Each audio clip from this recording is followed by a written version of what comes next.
અહીં જ્ઞાન સૂર્ય સંચરે આપણું ચિત્ત પ્રકાશિત કરે.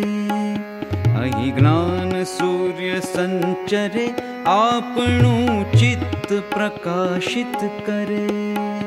અહીં જ્ઞાન યજ્ઞ સૌ કરે ચિત્તનું વિશ્વ વિકાસિત કરે. આપણું ચિત્ત પ્રકાશિત કરે, ચિત્તનું વિશ્વ વિકાસિત કરે.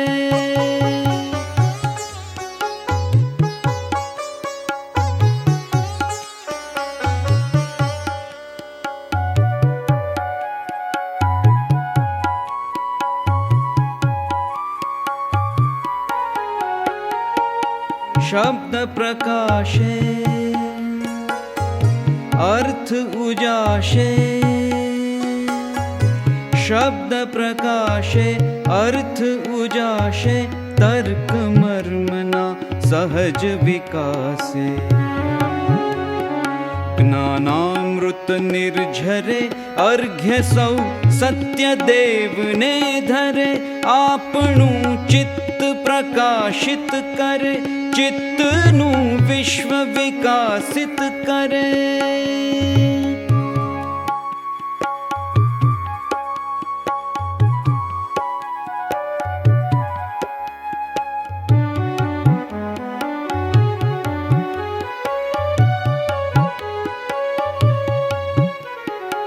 ધન્ય ગુર્જરીની શુભ દ્રષ્ટિ, વિશ્વકોશની એવી સૃષ્ટિ.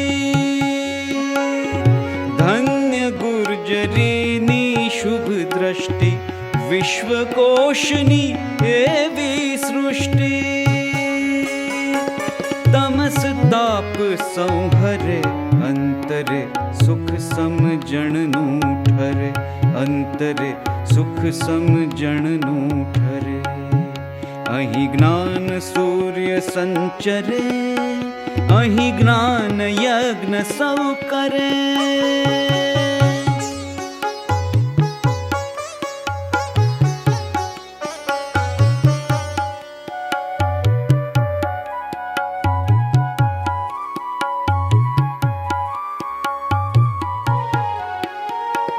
રેવા જળશી શક્તિદાયિની, સત્ય સમુદા મુક્તિદાયિની. રેવા જળશી શક્તિદાયિની, સત્ય સમુદા મુક્તિદાયિની. વિશ્વ વિહારજ કરે, શીલ સત્વ સંભરે. ગુર્જરી વિશ્વરૂપને વરે, ગુર્જરી વિશ્વરૂપને વરે. ગુર્જરી વિશ્વરૂપને વરે.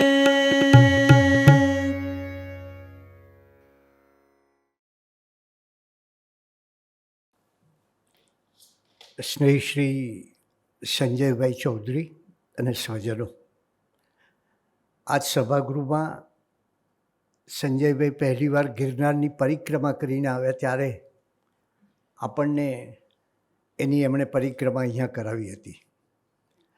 એ પછી આજ સભાગૃહમાં એમણે આર્ટિફિશિયલ ઇન્ટેલિજન્સ વિશેનો એક આખો વર્કશોપ રાખેલો અને એ પણ એકદમ સરસ, પહેલી વખત ઘણો અમારા માટે પણ નવો અનુભવ હતો, પણ એ ઘણો વિદ્યાર્થીઓને સૌને લાભદાયી થયો. આજે એમનું હું સ્વાગત કરું છું. અને નંદુભાઈ શુક્લ એટલે મને આનંદ એ છે કે એક શિક્ષકની સ્મૃતિમાં યોજાતી વ્યાખ્યાનમાળામાં આજે ખરેખર નક્ષી શિક્ષક આવ્યા છે. અને એ નંદુભાઈ આપણે સૌ જાણીએ છીએ કે નવા નવા અભ્યાસક્રમોનું એમના સમયમાં ખૂબ આયોજન કરતા, શાળાના દરેક ઓરડામાં ફરતા.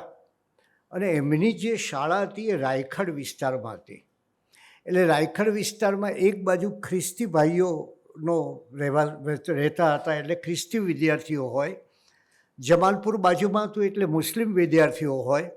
અને માંડવીની પોળ હતું નજીકમાં એટલે હિન્દુ વિદ્યાર્થીઓ હોય. આમ ત્રણેય કોમના વિદ્યાર્થીઓ સાથે ભણતા હતા. અને એ સમયે અમદાવાદમાં કુમી રમખાણો થયા છતાં એક પણ દિવસ એમની સ્કૂલ બંધ રહી નહોતી. એટલે આવા એક શિક્ષક કે જે એમ કહેતા કે તમે એમ કહો કે આ શિક્ષણ, તો શિક્ષણ શબ્દ નહીં વાપરતા, એ કેળવણી શબ્દ વાપરતા કે આ તો કેળવણીનું કામ કહેવાય. અને એટલે એમની સ્મૃતિમાં અમે આ વ્યાખ્યાનમાળા શરૂ કરી.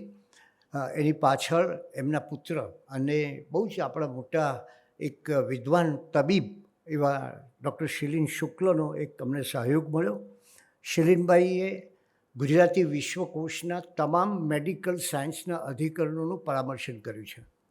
એટલે એમ કહી શકું કે વિશ્વકોશના 26,000 પૃષ્ઠોમાં લગભગ એમ કરીએ કે 10% પૃષ્ઠો એ શિલીનબાઈની નજર તળેથી અથવા એમને જાતે લખ્યા હોય એવી વ્યક્તિ હતા. એમને એક ઈચ્છા હતી કે એક તબીબી વિદ્યાનો કોષ તૈયાર થવો જોઈએ, અને એને પરિણામે એમની પાછળના સમયમાં થોડી તબિયત બરાબર નહીં હોવા છતાં એમને એ કોષ તૈયાર કરવાનો પ્રયત્ન કર્યો કે આપણે ક્યાંક જઈએ ડૉક્ટર પાસે, એમ કહે કે તમને આ સ્પાઝમા, તો હવે આપણે સ્પાઝમ શું, સ્પાઝમા શું, કે આ બધી કોઈ ખબર ન હોય આપણને. તો એ આ તબીબી વિજ્ઞાનના કોષથી એમનો ખ્યાલ એ હતો કે લોકોને એમના દર્દની, એમના શરીર વિશેની અને એમને જે મુશ્કેલીઓ પડતી હતી એની ખરેખર જાણ થાય. અને એ કોષ, વિશ્વકોશે એમનું અવસાન થયું, એકાદ શબ્દ જ બાકી હતો જે અમને પંકજ શાહ અને રવિન્દ્રભાઈએ મદદ કરીને કરી આપ્યો. પણ એના 2 ભાગમાં બહાર પડ્યો. 800 પાના કુલ પૃષ્ઠ પોતાની આવી નાદુરસ્ત તબિયતે પણ એમને આ કામ કરી આપ્યું, જે વિશ્વકોશને માટે નહીં પણ આખા તબીબી જગતને માટે ઉપયોગી બન્યું. અને ડૉક્ટરો પણ એ કોષ રાખે છે કે જેથી એમને ખબર પડે કે મારે કઈ રીતે ગુજરાતી ભાષામાં આ લોકોને સમજાવવું. સંજય વિશે પરિચય તો ભાઈ ત્રિલોક સંઘાણી આપશે. આકાશવાણીના ડાયરેક્ટર હતા. અને આજે અમને ખૂબ આનંદ છે કે સંજય અહીંયા એક બહુ વ્યાપક દ્રષ્ટિવાળી વ્યક્તિ છે. કોઈ નવી શોધ થાય એટલે કેટલાક લોકોને ખૂબ આકર્ષણ થઈ જાય, એના ગુણગાન ગાવા માંડે, એનું મહિમા મંડન કરવા માંડે, અને પછી ધીરે ધીરે ખ્યાલ આવે. ત્યારે સંજયભાઈ પાસે એક એવી વ્યાપક દ્રષ્ટિ છે કે જેને કારણે, જેને આપણે કહીએ ને વિવેક, નિરક્ષીર વિવેક, એ નિરક્ષીર વિવેકની દ્રષ્ટિ છે. એમનું સ્વાગત કરું છું અને એમને અભિવાદન કરવા માટે અમિતાભભાઈ ઠાકોરને વિનંતી કરું છું. દિવાન બલ્લુભાઈના એ અમારા અગ્રણી છે, અમે પણ દિવાન બલ્લુભાઈના વિદ્યાર્થીઓ. એમનું સ્વાગત કરવા વિનંતી.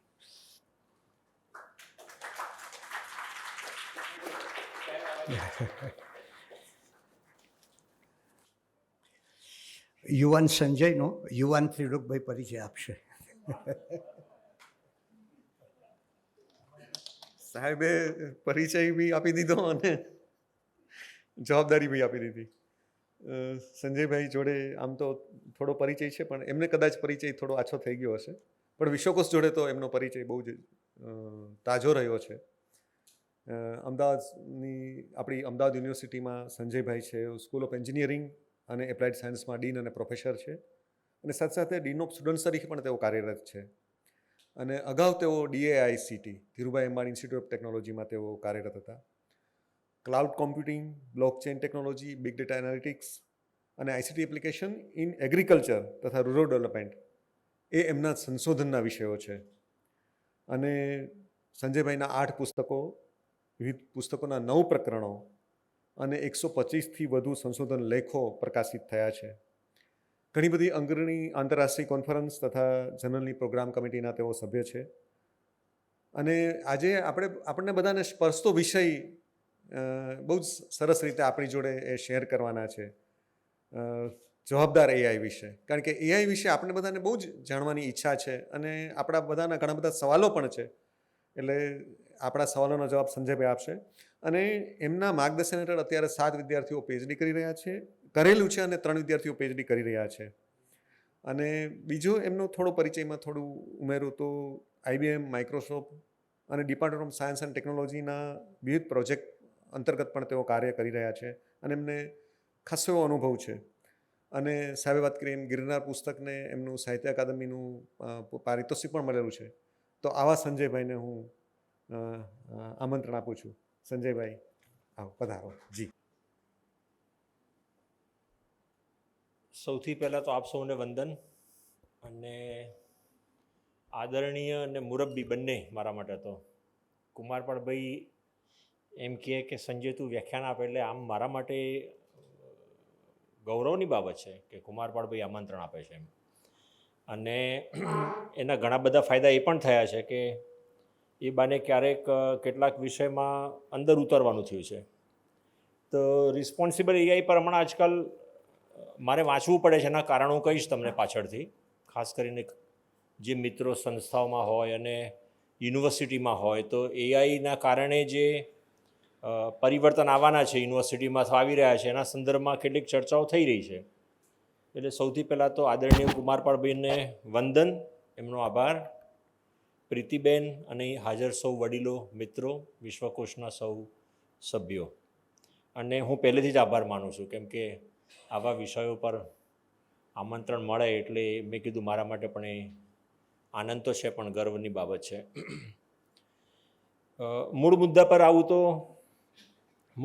આવું એ પહેલાં એક નાનકડી વાત કે ઇન્ડિયન એઆઈ રિસર્ચ ઓર્ગેનાઇઝેશન હમણાં જે શરૂ થયું છે 1 જાન્યુઆરી 2026ના રોજ ભારત સરકાર અને ગુજરાત સરકારના ફંડિંગના આધારે, અને એની એક નાનકડી ઓફિસ અમે લોકોએ શરૂ કરી છે ગિફ્ટ સિટીમાં.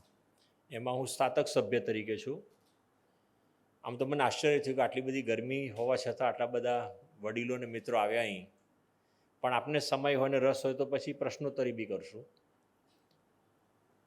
હું હંમેશા એઆઈની વાત ચાલુ કરતાં પહેલાં આ જીનિયસ માણસને યાદ કરું છું, જ્હોન મેકાર્થી.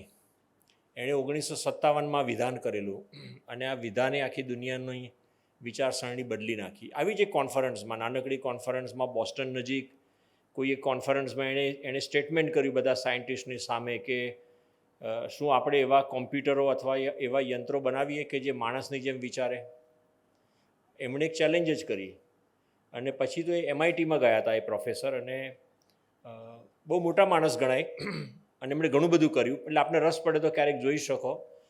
કહેવાનો મુદ્દો એટલો છે કે એઆઈ એ હમણાંનું વિજ્ઞાન નથી.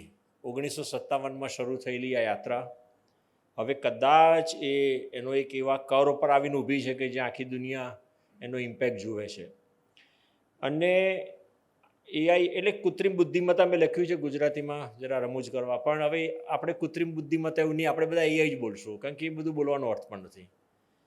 તો સીધી સાદી વ્યાખ્યા શું હોય? તો જેમ જ્હોન મેકાર્થીએ કીધું કે મશીન, યંત્ર, હવે આજે તો આ મોબાઈલ જે છે એ પણ યંત્ર જ છે. એમાં પણ લગભગ હું કહું, મેં પહેલું કોમ્પ્યુટર જોયું હતું 1983માં, અને એ એટલા મોટા મશીનો હતા, આ રૂમ જેટલા સેન્ટરમાં એ કોમ્પ્યુટરો હતા. એટલે એની બોડી એટલી મોટી હતી. એની જેટલી કેપેસિટી હતી કોમ્પ્યુટેશનલ, એનાથી વધારે કેપેસિટી અત્યારે આપણા મોબાઈલમાં છે. એટલે 40 વર્ષમાં આટલી બધી ક્રાંતિ તો થઈ. તો કહેવાનો અર્થ એવો છે કે અમે જ્યારે ભણતા એ વખતે આવું કોઈ કશું વિચારતું જ નહોતું, અને 1990 સુધીમાં એઆઈ આમ એક બઝવર્ડ તરીકે આવ્યું, અને પછી વેરી ફ્રેન્કલી એ ફેઝ આઉટ થઈ ગયું. પછી અમે પણ ક્યારેય એઆઈની વાત નહોતા કરતા. છેલ્લા હું માનું છું 2016-17થી ફરી પાછું એઆઈ વિશે વાત વધારે થવા માંડી. એની પાછળ પણ કેટલાક જીનિયસ રિસર્ચર્સ છે, એની વાત આપણે અલગથી કરી શકીએ, લંબાણથી વાત કરી શકીએ.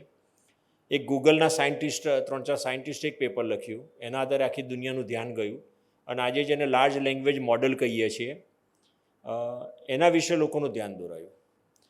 તો જમણી બાજુમાં બહુ વાંચી નહીં શકાય ને વાંચવું બી નહીં જોઈએ, પણ એટલા બધા તંત્રો એમાં ઇન્વોલ્વ છે. અને એઆઈમાં કોણ કામ કરી શકે? તો એઆઈમાં બધા જ કામ કરી શકે. જે સાયકોલોજીમાં છે, જે ભાષામાં છે, જે ડિઝાઇન કરે છે, જે એન્જિનિયર છે, જે સાયન્ટિસ્ટ છે, મેડિકલ પ્રોફેશનલ છે, બધાનું જ કામ છે આમાં તો. એટલે એઆઈ કોઈ એક ક્ષેત્રમાં કામ કરતા માણસો જ એઆઈમાં કોન્ટ્રીબ્યુટ કરી શકે એવું નથી. આપને કે આપની પછીની પેઢી જેને પણ રસ હોય આ તંત્રમાં જોડાવા માટે, એ જોડાઈ શકે છે. અને ઓફકોર્સ ઘણી બધી વાર બોટમ અપ ડેવલપમેન્ટ થતું હોય છે. માણસ બહુ એક ક્ષેત્રમાં હોય એમાં ડેવલપ થાય અને પછી ધીરે ધીરે વધારે મેક્રો લેવલ પર જાય, એ રીતે પણ વિચારી શકાય. ઘણા બધા લોકો મને પૂછવા આવે, ખાસ કરીને એડમિશન સાયકલ ચાલે તો કે મારા દીકરા કે દીકરીને બીટેક ઇન એઆઈમાં મૂકવું, તો હું જે જવાબ આપું છું અત્યારે નહીં આપું અહીં આગળ, કેમ કે એ રેકોર્ડિંગ ચાલે છે અત્યારે. પણ એઆઈ એ એટલી બધી બ્રોડ ડિસિપ્લિન છે, અને બેચલર ડિગ્રી જો કોઈએ કરવી હોય તો એનો પાયો બહુ મજબૂત હોવો જોઈએ પહેલાં તો. એટલે જેને એઆઈમાં આવવું છે એ કોઈ એક ચોક્કસ વિસ્તારમાં બરાબર મજબૂત થાય, અને પછી જેને કહેવાય ને આપણે, અમે ઘણીવાર એકેડેમિક્સમાં એને ટી શેપ કહીએ છીએ, T shape education, T shape development. તમે એક્સપર્ટ થવા માગો છો તો કોઈ એક ફિલ્ડમાં તમારું બહુ ડેપ્થ હોવી જોઈએ, અને પછી બ્રેડ્થ જે છે એ ઘણા બધા વિષયોની મદદથી આવી શકે. એટલે સમરાઇઝ એ રીતે કરું છું કે એઆઈ એ વિષય એવો છે કે એમાં બધાનો જ સમાવેશ થાય છે, અને જેને પણ રસ છે એ બધા કરી શકે. એઆઈનો ઉપયોગ ક્યાં નથી, બધે જ છે. આ જે પ્રોજેક્ટ છે, કદાચ આપને સર્ચ પડે તો શોધી શકો, ANNAM.ai, annam.ai. આ આઈઆઈટી રોપર ખાતે આ પ્રોજેક્ટની શરૂઆત થઈ છે. આ આઈઆઈટી રોપરે ઊભો કરેલો પ્રોજેક્ટ નથી, ભારત સરકારે ઇન્ડિયા એઆઈ ઇનિશિયેટિવે એને આ પ્રોજેક્ટનું ફંડિંગ આપ્યું છે, અને એનું મૂળભૂત કામ છે એગ્રીકલ્ચર માટે એઆઈનો ઉપયોગ કરવો. અને અમે એમાં કંઈક કરી રહ્યા છીએ, અને અમને થયું કે આપણે નાના અખતરા કરીએ એના કરતાં કોઈ મોટા અખતરામાં આપણે જોડાઈએ. એટલે હમણાં કાલે પણ અમારે એમની સાથે ફરીવાર વાત થઈ. અહીં એટલા માટે ધ્યાન દોરવું છે કે પેલું રોબોનું એક્ઝામ્પલ યાદ કરો, એક્સ્ટ્રીમ એક્ઝામ્પલ છે. એ રોબોને ટ્રેન કરવામાં એટલો બધો સમય શક્તિ ગયો હશે એ કંપનીનો. તો અહીં આ જે પ્રોજેક્ટ શું કરી રહ્યું છે કે વિવિધ પાકના ફોટા લો અને એઆઈના એન્જિનને બતાવો, તો એઆઈનું એન્જિન ટ્રેન થતું જશે કે આ ઘઉં છે, કપાસ છે. પછી અહીં જોઈ શકાય કે પેસ્ટ છે તો કઈ પેસ્ટ છે. હવે એ લોકો શું કહે છે, આમ તો આખો એક આમાં લોકોની ભાગીદારી જરૂરી છે કે તમારી પાસે આવા ફોટા હોય કૃષિના, ખેતીના, તમારા ખેતરના, એમને આપો, અને લોકો એમની અપીલ છે કે તમે અમને આપો ને અમે એનો ઉપયોગ કરશું, જેથી અમારું મોડલ જે છે વધુ ને વધુ ડેવલપ થતું જશે. તો આવા પ્રોજેક્ટ જેના પર હું પાછળથી પણ આવવાનું છું, સોવરિન એઆઈની વાતો ચાલી રહી છે અત્યારે મોટા પાયે. રાજકારણમાં કદાચ ન જઈએ આપણે, પણ સોવરિન એઆઈની વાત પર આપણે આવીશું. અને આપણે છાપામાં ઘણીવાર વાંચીએ છીએ કે ક્રોપ, પેલા શું કહેવાય, પૂર આવે કે અનેક વિવિધ કારણોસર પાક ફેલ જાય તો ક્રોપ ઇન્સ્યોરન્સની સ્કીમ સરસ રીતે ઇમ્પ્લિમેન્ટ થતી નથી. તો આ ડેમેજ એસેસમેન્ટના કામ ચાલી રહ્યા છે. એટલે મારો કહેવાનો અર્થ અહીં એટલો જ હતો, હું જે કહેવા માગતો હતો એ હતો કે પરદેશના ઉદાહરણ લેવા આપણે લઈએ, કેમ કે ત્યાં વધારે સારી રીતે કામ થયું છે. અને એક છેલ્લો વિડીયો એવો બતાવવા માગું છું, અને પછી હું થિયરી પર આવી જઈશ. કોઈ એમ કહી શકે કે તમે ભારતમાં છો તો ભારતમાં શું થઈ રહ્યું છે. હવે આપણે યાદ કરીએ ટેસ્લા તો હવે અમેરિકામાં એવું છે કે ડ્રાઈવરની પણ જરૂર નથી અને ગાડી રસ્તા પર ચાલશે. સાન ફ્રાન્સિસ્કોમાં કેબ છે કે તમે ઓર્ડર કરો ટેક્સીનો કે કેબનો, તો એવી કેબ આવે કે જેમાં ડ્રાઈવર જ નથી. એટલે પહેલી વાર હું ગયો તો હું ગભરાઈ ગયો, તમે આમાં કેવી રીતે બેસાય, આપણને ડ્રાઈવરો આટલો બધો પ્રોબ્લેમ કરે છે તો આ ડ્રાઈવર વગર તો શું થાય. પણ પછી ખબર પડે કે આ પરફેક્ટ છે અને સાન ફ્રાન્સિસ્કોમાં ફરે છે. તો એવો સવાલ કોઈ કરી શકે તો ભારતમાં કેમ નહીં? જુઓ, આ પ્રશ્ન થવો જોઈએ, ભારતમાં કેમ નહીં? એવી કેબ સર્વિસ કે એવા પ્રકારના વેહિકલ આપણે ભારતમાં એલાઉ કરીશું કે નહીં? તો અહીં શરૂ થાય છે રિસ્પોન્સિબલ એઆઈ વિશેની વિચારણા. આપણે સાન ફ્રાન્સિસ્કોમાં જે કેબ ફરે છે ડ્રાઈવરલેસ, એવી કેબ ભારતમાં બી ફરી શકે. તો આપણે એને અલાઉ કરીશું કે નહીં કરીએ? અને બીજો પ્રશ્ન એ થાય કે ચીન અને અમેરિકા અને આ બધા દેશો તો બહુ આગળ નીકળી ગયા. ચીન સાથે આપણે કોઈ પોલિટિકલ સ્ટેટમેન્ટ નથી કરતો, આપણે નિરર્થક સરખામણી કર્યા કરીએ છીએ. એઆઈના સ્પેસમાં અત્યારે અમેરિકા કરતાં પણ ચીન અનેક ગણું આગળ નીકળી ગયું છે. આ બિલકુલ સભાનતાથી વિડીયો રેકોર્ડિંગની સામે બોલું છું. તમે કહી શકો કે કયા આધારે તમે આ વિધાન કરો છો? તો વિધાન એક એવું કે એઆઈના સ્પેસમાં જેટલી પણ ટોપ નોચ વર્લ્ડની રિસર્ચ કોન્ફરન્સીસ છે કે જેમાં અમે લોકો રિસર્ચ પેપર મોકલીએ છીએ પણ એક્સેપ્ટ નથી થતું, અમે એક કક્ષાનું રિસર્ચ નથી કરતા, એમાં 80થી 90% રિસર્ચ પેપર ચાઇનાથી આવે છે. એનું નામ છે અમેરિકન એઆઈ સોસાયટી, AAAI. આ વર્લ્ડની, એટલે કોઈને રસ હોય કોઈ મિત્રને કે એઆઈમાં કેવું રિસર્ચ થઈ રહ્યું છે ફંડામેન્ટલ, તો આ કોન્ફરન્સની વેબસાઇટ પર જાઓ, એના રિસર્ચ પેપર ડાઉનલોડ કરો તો આપણને ખબર પડશે કે કેવું રિસર્ચ થઈ રહ્યું છે. જવાબદાર એઆઈની વ્યાખ્યા પર જઈએ તે પહેલાં ભવિષ્યના વલણો, ફ્યુચર ટ્રેન્ડ્સ. તો બ્રેન કમ્પ્યુટર ઇન્ટરફેસ, મગજમાં ચીપ હશે કાલ ઉઠીને. બહુ વર્ષો પહેલાં એક ફિલ્મ જોયું હતું, મિશન ઇમ્પોસિબલ, 2008માં કેમાં. અને વેરી ફ્રેન્કલી મારે મારા દીકરા મંદારને પૂછવું પડ્યું હતું, કેમ કે ઘણી બધી અમેરિકન સ્લેંગ નહોતી સમજાતી. અને એ મૂવીમાં એક એવું દ્રશ્ય હતું કે એમાં હીરો જે છે એ પોતાને ઇલેક્ટ્રિકલ શોક આપીને શોર્ટ કરે છે પોતાને, કેમ કે એમાં તો માણસ મરી જાય. તો મેં પૂછ્યું એવું કેમ કર્યું એ હીરોએ? તો એણે મને કીધું કે એની અંદર ચીપ ભરાયેલી હતી એ માણસની અંદર, અને જે દુશ્મનો છે એ એની ચીપ દ્વારા એને ડિરેક્શન આપતા હતા કે તું આ કર. એ મોટો એજન્ટ હતો અને એને ગેરમાર્ગે દોરતા હતા. અને એને ખ્યાલ આવી ગયો કે એના શરીરની અંદર કોઈ ચીપ છે કે જેના કારણે ખોટા નિર્ણયો કરી રહ્યો છે, એના દેશની વિરુદ્ધ કામ કરી રહ્યો છે, અને પછી પોતાને શોર્ટ કરે છે, જેથી અંદર શરીરમાં રહેલી ચીપ જતી રહે. હવે જુઓ, 2008માં આપણે જેને સ્કાયફાઈ કહીએ કે સાયન્ટિફિક ફિક્શન મૂવી કહીએ, જે કહીએ તે, અને ટર્મિનેટર તો કદાચ આપણામાં ઘણા બધા જોયું હશે 1992માં. તો એ વખતે જે કલ્પનાઓ થઈ ને એ બધી જ કલ્પનાઓ અત્યારે ધીરે ધીરે સાબિત થઈ રહી છે. એટલે આપણને એમ લાગે કે આ એન્ટરટેનિંગ મૂવી છે, પણ એવા ફિલ્મ ડિરેક્ટરો અથવા એવા રાઇટરોને હું તો સલામ કરું જ કે એમની પાસે આવું વિઝન છે. અને આપણે જો આગળ આવવું હશે તો સાયન્સ અને ટેકનોલોજીની મદદ વગર આગળ નહીં આવી શકાય. એટલે પહેલી વસ્તુ કે આ પ્રકાર, અને મેડિકલના ઘણા બધા પ્રોબ્લેમ એવું કહે છે, મેડિકલ સાયન્સ મારો વિષય નથી, કે આવી ચીપ ઇમ્પ્લાન્ટ કરવાથી કેટલાક પ્રશ્નો હલ કરી શકાશે. આ વચ્ચે જે છે ને એપ્લિકેશન, તો મેં હમણાં આપને ખ્યાલ હોય તો 15મી ફેબ્રુઆરીએ દિલ્હીમાં ઇન્ડિયા એઆઈ ઇમ્પેક્ટ સમિટ થઈ હતી 5 દિવસની. એમાં પહેલા દિવસે જે ક્રાઉડ થયું તેના કારણે છાપામાં અને મીડિયામાં હોબાળો મચી ગયો હતો. પણ હું ત્યાં હતો 5 દિવસ, અને હું સ્ટોલોમાં ફરતો હતો તો મેં એવી બધી એપ્લિકેશનો જોઈ કે જે મને અચંબિત કરી ગઈ. એટલે હું એમ નથી કહેતો મને બધું ખ્યાલ, હું સર્વજ્ઞ છું, એવું નથી કહેતો, પણ આપણે ન વિચારીએ એ પ્રકારની એપ્લિકેશન આપણા દેશમાં હવે આપણી યુવા પેઢી બનાવી રહી છે. તો એક સાદી એપ્લિકેશન છે, આવો એક હાથ હોય અને મોબાઈલ કેમેરાથી એનો ફોટો લેવામાં આવે, અને બોન્ડમાં કંઈ ગડબડ હોય તો એ શોધી શકે છે. આ બહુ મોટી વાત છે મારી દૃષ્ટિએ, કે ગામડામાં રહેલા લોકો બધા શહેરમાં નથી આવી શકવાના. તો જો ક્રાંતિ લાવી હશે તો આ રીતે ક્રાંતિ આવશે. મેં એક બીજી એપ્લિકેશન પણ જોઈ કે એ ફોટો કેમેરામાં મોબાઈલથી આંખનો ફોટો લે, અને એ ફોટાને એમની જે પણ મેડિકલ નોલેજ બેઝ હોય એમાં મોકલે, અને આંખની અંદર આંખને જોઈને આંખમાં જો જે 18 રોગ હોઈ શકે, વધારે બી હોય પણ 18 રોગનું એ નિદાન કરી શકતી હતી એપ્લિકેશન, મોબાઈલ એપ્લિકેશન. તો આ બધું આપણે ત્યાં થઈ રહ્યું છે.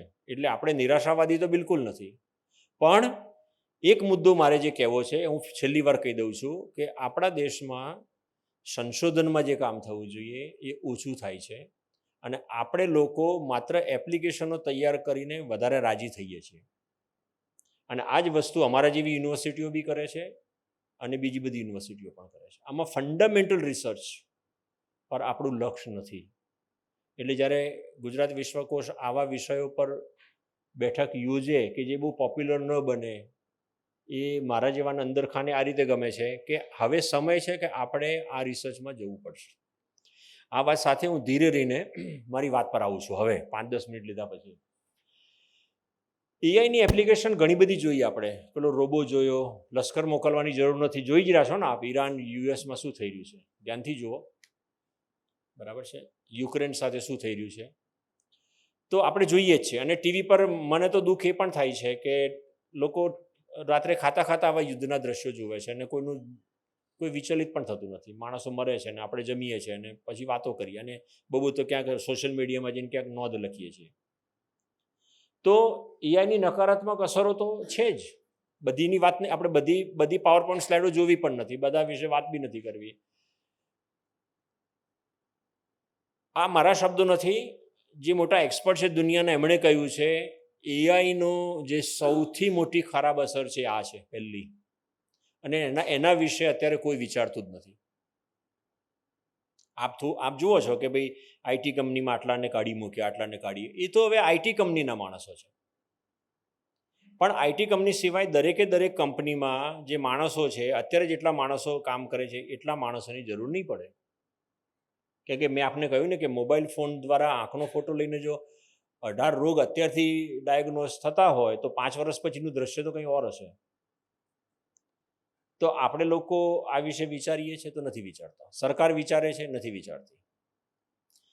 હમણાં ગઈકાલે જ આઈઆઈટી ગાંધીનગરમાં એઆઈ સેન્ટરનું ઉદ્ઘાટન થયું. આપણે કેન્દ્રના મિનિસ્ટર આવીને ઉદ્ઘાટન કરીને ગયા. અત્યારે બધી એક જ વાત ચાલે છે, એઆઈ. બધા એની જ વાતો કરે છે. પણ એઆઈની જે સૌથી મોટી નકારાત્મક અસર છે તે આ છે. આજે કદાચ મારી પાસે સમય નથી, પણ સિંગ્યુલારિટી નામનો એક શબ્દ ઊભો થયો છે. એ એટલો બધો ગંભીર છે કે એની વાત અત્યારે નથી કરવી આપણે. પણ આપનામાંથી કોઈને રસ હોય તે વિશે વાંચજો. 2045નું પ્રિડિક્શન તેવું બતાડે છે કે આ ટેકનોલોજી માણસની જે હ્યુમન ઇન્ટેલિજન્સ છે એનાથી બી ક્યાંય આગળ નીકળી ગયો છે, જો આપણે અત્યારથી જાગૃત નહીં થઈએ તો એ એક પોઈન્ટર હું ઊભો કરું છું. પક્ષપાત ભેદભાવ એઆઈ વગર પણ છે અને એઆઈ સાથે પણ છે. તમે કોઈ કહી શકો કે એક્ઝામ્પલ આપો, તો કોરોના વખત જ બન્યું હતું કે હોસ્પિટલોમાં જે લોકો કોલ કરતા હતા, ઇન્ડિયાની વાત નથી, પરદેશની વાતો છે, તો જે લોકો કોલ કરે જે પેશન્ટ, અને હોસ્પિટલ એની પાસે બધી એના શું કહેવાય સિટીઝનના પ્રોફાઇલ હોય, બધું જ હોય એમની પાસે, અને ખબર છે કે આને આ પ્રકારનો પ્રશ્ન છે, મેડિકલ પ્રશ્ન છે, તો મોટાભાગની હોસ્પિટલો અમુક પ્રકારના દર્દીઓને હોસ્પિટલમાં આવવા જ નહોતી દેતી. અને મને કહેવાની જરૂર નથી, મોટાભાગના મરી પણ ગયા. અને આ રિસર્ચ પેપર, એના ઓબ્ઝર્વેશન બધા ડોક્યુમેન્ટેડ છે. આપને રસ હોય તો મને લખશો તો મોકલી આપીશ એ પેપર. આ 2020ની વાત છે. અત્યારે આ બધું નહીં બનતું હોય, અત્યારે આ બધું કોણ જોવે છે? એટલે કહેવાનો અર્થ એવો છે કે જે સરકારી પદ્ધતિઓ છે, અને આપણે જાણીએ છીએ કે મેડિકલ્સમાં હવે મોટાભાગની હોસ્પિટલો પ્રાઇવેટ હોસ્પિટલો થઈ ગઈ છે. એટલે જ્યારે પેશન્ટને ઇન કરે છે ત્યારે એનું પહેલું લક્ષ્ય તો એ જોવે છે કે આની કેપેસિટી છે કે નથી. અને એની કેપેસિટી જાણવાને મેં કહ્યું ને કે અનેક સોર્સ પરથી ડેટા લાવી શકે છે. અત્યારના એઆઈની સિસ્ટમ એટલી પાવરફુલ છે કે એઆઈની સિસ્ટમને મારો ચહેરો આપો તો પણ એ શોધી કાઢશે કે આની ફાઇનાન્શિયલ ક્રેડિટ સ્કોર કેટલો ચાલે, એ 5 જ સેકન્ડમાં. બરાબર? તો પક્ષપાત ને ભેદભાવ છે. સ્ત્રી પુરુષના ભેદભાવ અકલ્પ્ય છે. ક્યાં કોઈ એક્ઝામ્પલ આપીશ. એક બીજો મુદ્દો ગોપનીયતાનો છે, પ્રાઇવસી. હવે સોશિયલ મીડિયામાં આપણે જોઈએ છીએ કે લોકો થાક્યા વગર બર્થડેટ ઉજવે છે, પત્નીના ફોટા મૂકે છે, પત્ની ખબર નહીં ગમે કે ન ગમે પતિના ફોટા મૂકે છે, અને ઢગલા બંધ મૂકે છે. અને આની શું અસર થાય એની કોઈને ચિંતા નથી. અને આપ શું જાણો છો આજકાલ કે કેટલાક એક્ટરો હાઈકોર્ટમાં કે સુપ્રીમ કોર્ટમાં જઈને પોતાની પેલી જે એક એક્ટ દ્વારા, કેમ કે હું જોઈ રહ્યો છું ગંદા ગંદા વિડીયો એક્ટરોના ચાલુ થઈ ગયા છે આવવાના, ઇવન ઇન્સ્ટાગ્રામ ઉપર. અને ઘરમાં નાના બાળકો ઇન્સ્ટાગ્રામ જોવે છે, પણ મા બાપને એની પડી નથી. તો આ પ્રશ્ન પણ દેખરેખની ચિંતાઓ, આ પણ એક મોટો પ્રશ્ન ઊભો થઈ રહ્યો છે. સુરક્ષા એટલે તો જે આપણે વાત કરી હમણાં ડિફેન્સના સંદર્ભમાં, બીજા ઘણા બધા પ્રશ્નો છે. એક પ્રશ્ન આપ સૌને કદાચ બહુ જેને કહેવાય ને કે બહુ યોગ્ય લાગે, એ છે સ્કિલ ઓછી થઈ રહી છે. હું તો એવી યુનિવર્સિટીમાં છું કે જ્યાં પ્રમાણમાં સારા વિદ્યાર્થીઓ આવે છે, પણ હું પોતે જ જોઈ રહ્યો છું કે છેલ્લા 5-7 વર્ષમાં વિદ્યાર્થીઓને પણ એ નથી શીખવું. એ કહે છે આમાં મળે છે ને તો આજ કરો ને. ક્યાંક અટકીને એક સારું એક્ઝામ્પલ પણ આપીશ, અને એ એક્ઝામ્પલ વખત હું ફરીવાર આપને યાદ અપાવીશ. તો નકારાત્મક અસરો છે, તો નકારાત્મક અસરોની વાત નથી કરવાની. આગળ શું કરીશું, કેવી રીતે આને સોલ્વ કરીશું? તો સૌથી પહેલું એથિકલ સ્ટાન્ડર્ડ્સ, નૈતિક માર્ગદર્શનો. હવે હું જરા પણ નકારાત્મક નથી, પણ જ્યારે રસ્તા પર ગાડી ચલાવીએ છીએ ત્યારે જોઈએ છે કે કેવી રીતે લોકો ગાડીઓ ચલાવે છે અથવા વાહનો ચલાવે છે. તો ક્યાં છે એથિક્સ, ક્યાં છે ટ્રાફિકના નિયમનો? તો એઆઈ તો એવી એપ્લિકેશન છે કે મારા મોબાઈલમાં એઆઈ એપ્લિકેશન આવ્યા કરે છે અને એનો ઉપયોગ કર્યા કરું છું. એ મારા માટે યોગ્ય છે અયોગ્ય છે એની ચિંતા હું કરતો જ નથી. તો આ કોણ વિચાર કરશે? હું બહુ સાદા શબ્દોમાં કહું છું કે આ અંગે કોઈ વિચારતું નથી. બીજો પ્રશ્ન છે કોઈ ફ્રેમવર્ક છે એને ઇમ્પ્લિમેન્ટ કરે એવા? ભારત સરકારે હમણાં એક એક્ટ પસાર કર્યો છે 2023માં જ, અને એની વાત કરશું એ વખતે આપણે જોઈશું કે આ એક્ટથી આપણે કેટલા પ્રોટેક્ટેડ છીએ. અત્યારે શરૂઆત થઈ ચૂકી છે પણ એના કોઈ ફ્રેમવર્ક નથી. અને માનો કે કશુંક થયું, જોખમો થયા, આના સામાજિક આર્થિક જે પણ અસરો, ખરાબ અસરો થઈ, તો આની આકારણી કોણ કરશે, કેવી રીતે કરશે? મેં અગાઉ કીધું કે સોશિયલ મીડિયામાં લોકો એટલું બેફામ પોતાનો ડેટા ઠાલવ્યા કરે છે વગર વિચારે, તો ડેટા ગવર્નન્સના પણ પ્રશ્નો છે. અને આપણે જે ડેટા, હું બીજી વસ્તુ કહું, હવે સારા સંદર્ભમાં કહું કે માનો કે આપણે કેટલાકને ચેટ જીપીટીમાં રસ છે, કેટલાકને ક્લોડમાં રસ છે, અને ક્લોડમાં મેં મારી પ્રોફાઇલ બનાવી તો ક્લોડે મને પૂછ્યું કે તમને સંજય શેમાં રસ છે, હું તમને શેમાં મદદ કરું? તો મેં વળી ડાપણ કરીને એવું કીધું કે મારે લેખક થવું છે, તો મને તું લેખનમાં મદદ કર. તો હવે લેખનમાં મને મદદ કરે છે. હસવું આવી ગયું, પણ એનું એક્ઝામ્પલ બી આપીશું તમને. અને ખરેખર એ સારું કામ કરે છે. મારી બધી ઘણી ભૂલો શોધે છે બેઠું બેઠું. કહેવાનો અર્થ એ છે કે મારી ઘણી બધી માહિતી ધીરે ધીરે લઈ રહ્યું છે. અને અત્યારે તો ક્લોડનું સબસ્ક્રિપ્શન હું આપું છું, પણ 5 વર્ષ પછી મારી પાસે પૈસા નહીં હોય અને પછી હું જ્યારે ક્લોડમાંથી નીકળી જઈશ, પૈસા નહીં હોય તો શું થશે એનો? તો હું લેખક રહીશ કે નહીં રહું? એ પણ એક પ્રશ્ન થઈ રહ્યો છે મને. તો એક આ મુદ્દો છે. આલ્ગોરિધમિક જવાબદારી. આલ્ગોરિધમિક જવાબદારી એટલે આપણે જે પણ એઆઈ એપ્લિકેશન વાપરીએ છીએ એને પૂછીએ છીએ આપણે કાંઈ કે તે કયો આલ્ગોરિધમનો ઉપયોગ કરે છે, તારા ઇન્ટરનલ શું છે, તારા મોડેલ શું છે, તું ડેટાને કેવી રીતે સ્ટોર કરે છે, કશું જ પૂછતા નથી. અને માફ કરજો, ખરાબ એક્ઝામ્પલ આપું, જેમ રોડ પર લારી પર બેસીને આપણે ખાઈએ એમ આ બધું કરીએ છીએ આપણે કશું જ પૂછતા નથી. તો આલ્ગોરિધમિક જવાબ, આલ્ગોરિધમિક ઓડિટિંગ એક મોટો વિષય ઊભો થશે ભવિષ્યમાં. એનું અલગ જેને કહેવાય ને અભ્યાસક્રમ આવશે. એના વિશે થોડીક શરૂઆત થઈ છે, હું પાછળથી બતાવીશ મારી સ્લાઇડમાં જ્યારે કન્ક્લુડ કરું ત્યારે. એક બીજો મુદ્દો, આપ જ્યાં પણ હોવ, માનું છું આપ બધા વડીલ છો, ડિસિઝન મેકર છો, જે પણ સંસ્થાનું સંચાલન કરતા હો ત્યાં એઆઈ બધું ફેન્ટસી બહુ છે એઆઈની, પણ એવું તંત્ર ઊભું ન કરો કે જે તમને એઆઈ જે પણ આઉટપુટ આપે છે એને સીધો ઉપયોગ કરો. એવું ન કરો. હ્યુમન ઇન ધ લૂપ તો હોવું જ જોઈએ. જે પણ એઆઈ દ્વારા આઉટપુટ જનરેટ થયો એ જોઈ અને માણસ નક્કી કરે કે આનો આપણે ઉપયોગ કરવાનો છે કે નથી કરવાનો. આપણે જો સીધું, એટલા માટે કહું છું, આમ હસવું આવ્યું હતું કે મારે લેખક થવું છે એટલે હું ક્લોડ પાસે ગયો અને ક્લોડે મને વાર્તા બી લખી આપી અને મને લાલચ થાય છે કે વાર્તાઓ મોકલી દઉં સંપાદકોને. વાર્તા મેં નથી લખી. તો આ વિચારવા જેવું છે. Human in the loop. સંસ્થાઓમાં પણ આ થશે. તમે જેને મેનેજર તરીકે મૂક્યો છે એ માણસ કંઈ નહીં કરે, આવા ટૂલ પાસેથી આઉટપુટ લઈ આવશે અને એમ કહી દેશે આનો અમલ કરો. તો એ જોખમી વસ્તુ છે. એક વસ્તુ જેની શરૂઆત થઈ રહી છે, એના નામ આપણે જોઈશું થોડી વાર પછી, એ છે ઇન્ટરનેશનલ કોઓપરેશન. આંતરરાષ્ટ્રીય સંસ્થાઓ ઊભી થઈ રહી છે. બરાબર છે. ભારત ક્યાં છે એ બીજો મુદ્દો છે. અને ભારત ક્યાં છે પ્રશ્ન કરી લે પછી તરત રાજકારણ આવે અંદર. એટલે આપણે વિચારીએ છીએ કે નથી વિચારતા, આપ અલગથી વિચારજો. અને કેમ નથી વિચારતા? અને શિક્ષણ, ઓફકોર્સ એજ્યુકેશનમાં આ બધું આવશે. અને મેં હવે એક સાદી વસ્તુ કહું, આપણે બહુ સરળતાથી કહું છું. મને આ સિસ્ટમ ફાવે છે, હું આવી રીતે લખું છું મારી સ્લાઇડો. મેં શું કર્યું, મેં ક્લોડને કીધું તું હવે મને આ જે ટેક્સ્ટ છે ને આ 2 પાના એને જરા સરખી રીતે ગોઠવી આપતો. એને મને આ રીતે ગોઠવી આપી. અને અત્યારના લોકોને કદાચ આ વધારે સારી ગમે. સરસ રીતે એણે સ્ટ્રક્ચર કર્યું. એટલે ક્લોડનો આભાર માનું છું આ તબક્કે પાછો. અને ક્લોડને હું પૈસા પણ આપું છું આ બધું કરવાના. એક અહીં લખ્યું છે ને આભાસી, અને બીજી આપણે ચર્ચા કરી આભાસ અને ખોટી માહિતી. અમે ડીન હોઈએ એટલે અમારે એક પ્રશ્ન એવો થાય કે છોકરાઓ ફેકલ્ટીનું માથું ખાધા કરે આખો દિવસ અને ફેકલ્ટીથી કંટાળે એટલે ભાઈ ડીન પાસે આવે. તો કેમ આવે છે એ બી હું કહું. આપણા આજકાલના વિદ્યાર્થીઓ કેમ આવે છે? ફેકલ્ટી પેપર તપાસ્યા, ફેકલ્ટી કીધું કે આ તો ખોટો છે ઉત્તર, એટલે ફેકલ્ટી માર્ક ન આપ્યા. એટલે સ્ટુડન્ટ દલીલ કરે છે કે મને ચેટ જીપીટી એમ કહે છે કે આ સાચો જવાબ છે અને તમે એમ કહો છો કે આ ખોટો જવાબ છે.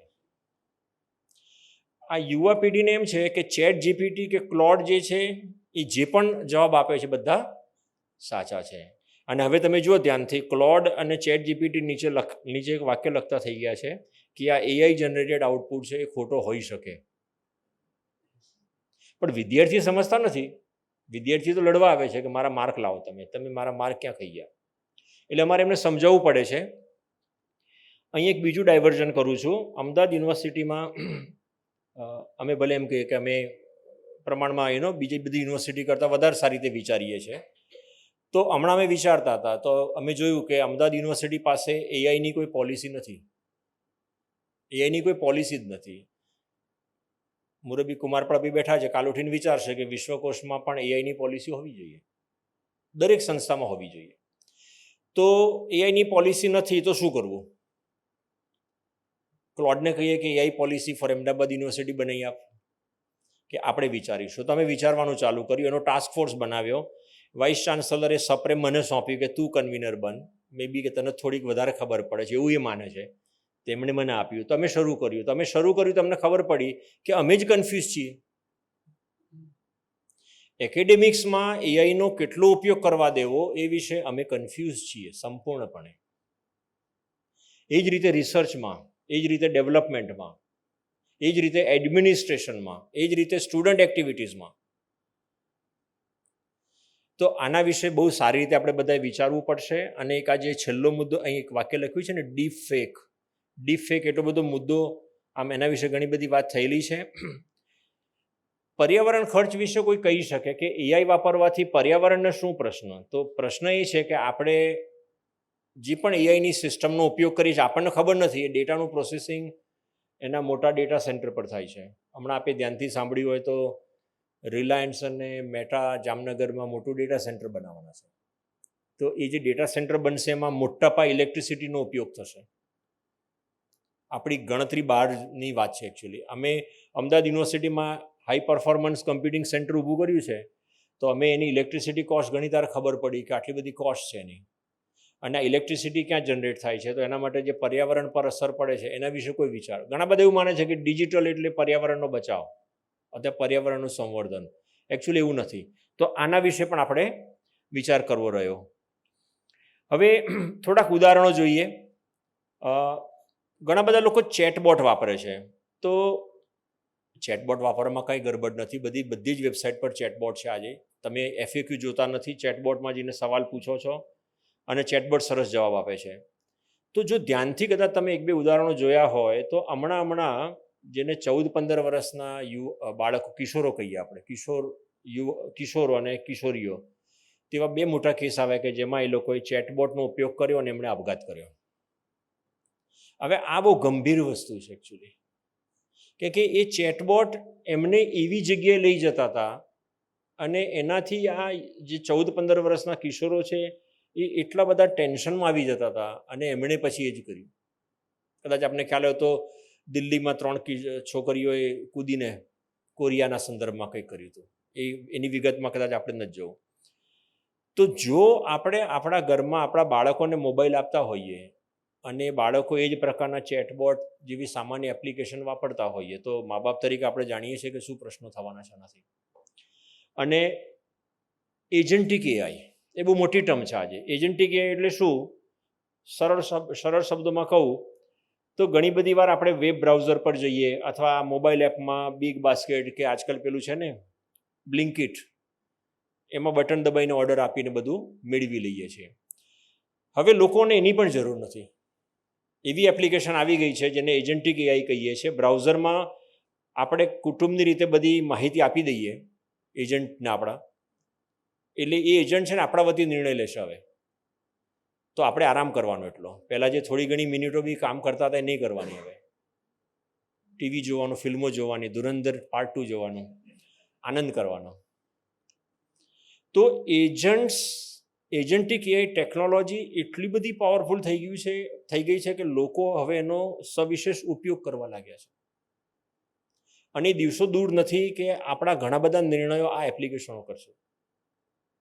તો એની સામે પ્રશ્નો કયા છે? તો આ બધા પ્રશ્નો છે. આ કોડ કોણે લખ્યો? અને માનો કે એજન્ટિક એઆઈએ કે નિર્ણય કરવામાં ભૂલ કરી, તેના પરિણામ કોણ ભોગવશે?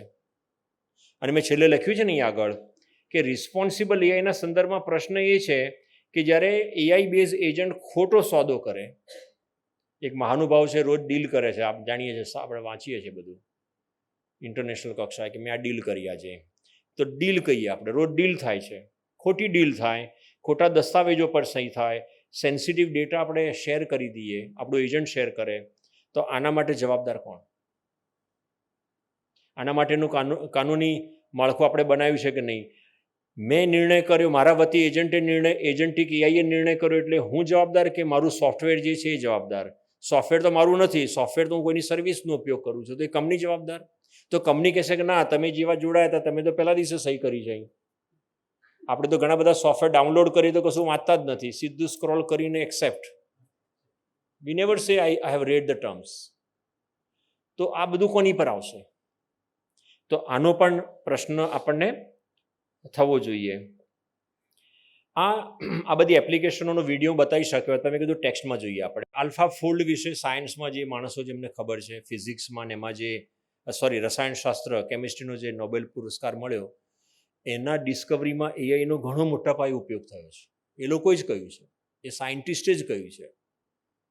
તો જો એ જે ડિસ્કવરી કરી, અને આપણને ખબર છે કે કેમિસ્ટ્રીમાં જે ડિસ્કવરી થશે એનો મોટા ભાગે ઉપયોગ ફાર્માસ્યુટિકલ કંપનીઓ દવા બનાવવામાં કરશે, તો આપણે જેને કહીએ છીએ ને રિસ્પોન્સિબલ એઆઈ, જવાબદાર એઆઈનો આ પ્રશ્ન છે. એ પ્રશ્ન ઊભો કરે છે કે આનો લાભ કોને મળવાનો છે? ખાલી આ સાયન્ટિસ્ટને રોયલ્ટી તરીકે મળશે, કે આ જે કંપનીઓ એનું જે સંશોધન કર્યું એનો ઉપયોગ કરીને જે બધા પ્રોટીન અને જે બધું બનાવવાના છે, દવાઓ બનાવવાના છે, એ લોકોને થશે? તો આ પ્રશ્ન એ સંદર્ભમાં આપણે વિચારવો જોઈએ. એટલે કહેવાનો અર્થ એવો છે, મેં છેલ્લે લખ્યું છે કે આ વૈજ્ઞાનિક જે ચમત્કાર થયો એ કોના ઘર સુધી પહોંચશે. અને આપણે આ જોઈએ છે, ખાસ કરીને ઇલેક્શન આવે ત્યારે આપણે જોઈએ છીએ કે નકલી અવાજ અને નકલી વિડીયો અને આ બધું ચાલ્યા કરે છે, અને લોકો ભોળવાય છે અને નિર્ણયો થઈ જાય છે, અને રિઝલ્ટ આવ્યા પછી બધી ખબર પડે છે. તો આ જે બધો પ્રશ્ન છે ને, કે જે ન્યાયાલય એટલે court, elections, journalism, families, professions, એટલે અહીં એક વાક્ય લખ્યું છે મેં, પ્રોવેનન્સ અને વોટર માર્કિંગના ધોરણો કાગળ પર છે. એની કોઈ ચર્ચા આપણે નથી કરી, આપણે એનો કાંઈ અમલ પણ કરતા નથી. તો આના વિશે ચર્ચા કોણ કરશે? આના વિશે વાત કોણ કરશે? તો હું માનું છું કે આપણે વાત કરવી જોઈએ. એક થોડું ડાયવર્ઝન ફરી લઉં છું, આને પોલિટિકલ સંદર્ભમાં નહીં જોતા મહેરબાની કરીને, કેમ કે જ્યારે હું કન્ક્લુડ કરીશ ત્યારે આ સ્લાઇડ પર પાછો આવીશ. કેમ કે સોવરેન એઆઈ, સોવરેન કન્ટ્રી, એની વાતો ચાલે છે પોલિટિકલ લેવલે, બધા કન્ટ્રીને સોવરેન કન્ટ્રીની જ વાત કરવી છે. તો સોવરેન એઆઈ શા માટે આપણે અમેરિકામાં બનેલા સારા સોલ્યુશનોનો ઉપયોગ ન કરીએ? શા માટે આપણે બનાવીએ? તો આપનામાંથી જો કોઈને ખ્યાલ હોય તો હમણાં સર્વમ એઆઈ, એ ભારત સરકારે એને ગ્રાન્ટ આપી. જેમ અમને આઈરોમાં સરકારે 300 કરોડ આપ્યા, એટલે 300 કરોડ એક સામટા ના મળે, 5 વર્ષના ગાળામાં અલગ અલગ રીતે મળે. તો સર્વમ કંપની ઊભું કરવા માટે ઇન્ડિયા એઆઈ એને 500 કરોડ આપ્યા. અને એ લોકો કામ શું કરે છે? તો ભારતીય ભાષાના LLM બનાવે છે. હવે હું લાગણીના સંદર્ભમાં નહીં, પણ શા માટે આપણે ચેટ જીપીટી પર જઈને મારો ગુજરાતી લેખ શેર કરવો જોઈએ? હું સર્વમ પર જઈને મારો ગુજરાતી લેખ મૂકીને એમ કેમ ના પૂછું કે આમાં મારી જે પણ ટાઇપોગ્રાફીની ભૂલો કે વ્યાકરણની ભૂલો એ શોધતું?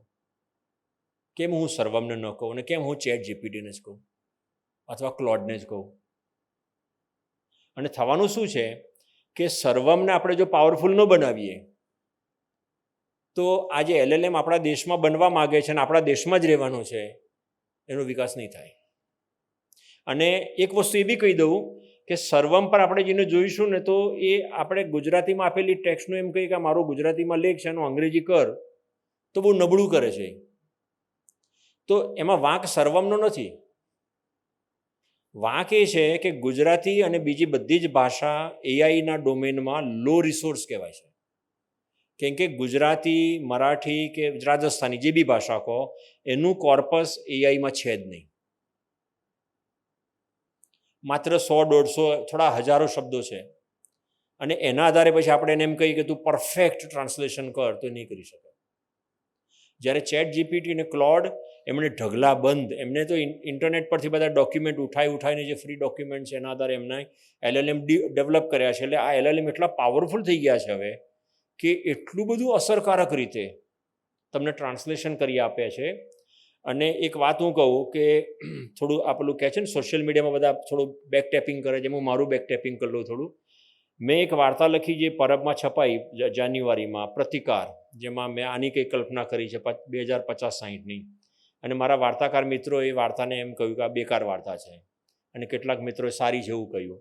કેમ કે જે લોકોને ઇમોશન્સ આધારિત વાર્તાઓની વાત કરી છે એમને બેકાર લાગ્યું બધું. અને જે જાણે છે કે ફ્યુચર આ બની રહ્યું છે એમણે કીધું કે આ કંઈક થોડી ઢંગની વાર્તા છે. તો એ વાર્તાને મેં બધાને આપી, જેમિનીને આપી, ક્લોડને આપી, ચેટ જીપીટીને આપી, સર્વમને આપી. કીધું આનું અંગ્રેજી અનુવાદ કરો, જેથી હું પણ અંગ્રેજીમાં મારી વાર્તાને ક્યાંક મોકલું. કારણ કે આજકાલ સોશિયલ મીડિયામાં આ બી ચાલે છે કે મારી હિન્દીમાં આ વાર્તા છપાય ને મારી મરાઠીમાં આ વાર્તા, અને પાછા એમ કે બી ખરાક લાઈક તો કરો યાર, મારી વાર્તાઓ છપાય છે તો એટલે થોડું વચ્ચે હળવું જાણી જોઈને કરું છું, બધું ભારે ના થાય એટલે.